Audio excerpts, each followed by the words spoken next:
We tend to imagine that somehow the mind, the vital energy, and the physical body we identify through our ego complex as ourselves is separate from those of everyone else. In reality, however, the physical, vital, and mental substance is universal in nature, and the portion we try to wall off within our ego awareness is part of that universal nature. It is like the idea of submerging an open mouthed jar into the ocean.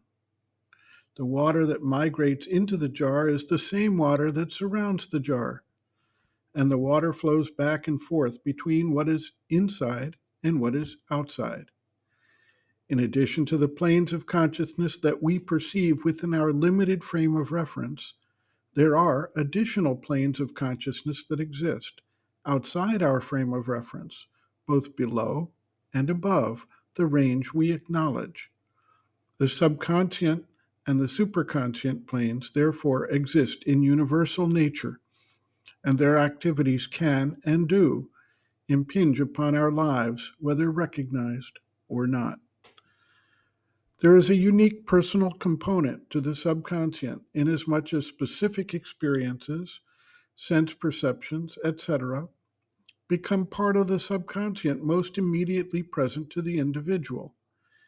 Anything present in the subconscient can erupt at any time into consciousness when triggered based on personal experience or when pressured from outside.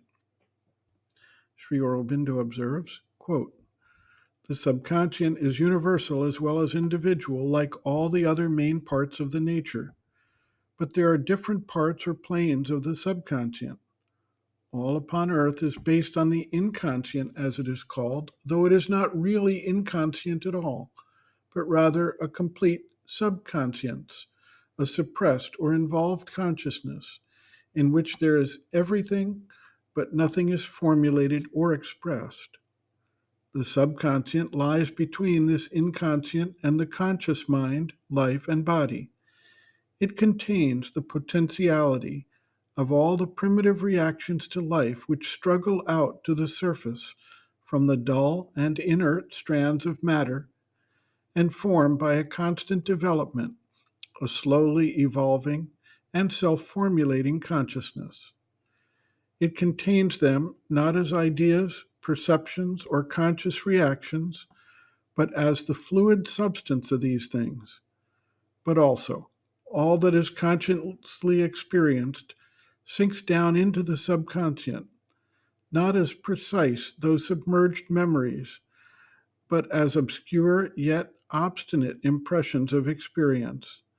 And these can come up at any time as dreams, as mechanical repetitions of past thought, feelings, action, etc., as complexes exploding into action and event, etc., etc. The subconscient is the main cause why all things repeat themselves and nothing ever gets changed except in appearance. It is the cause why people say character cannot be changed, the cause also of the constant return of things one hoped to have got rid of forever. All seeds are there, and all sanskaras of the mind, vital, and body.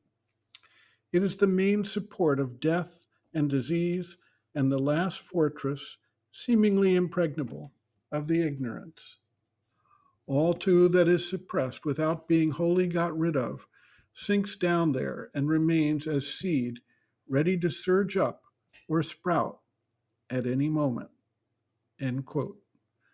Reference Sri Aurobindo and the Mother, Our Many Selves, Practical Yogic Psychology, Chapter 2, Planes and Parts of the Being, pages 54 to 55.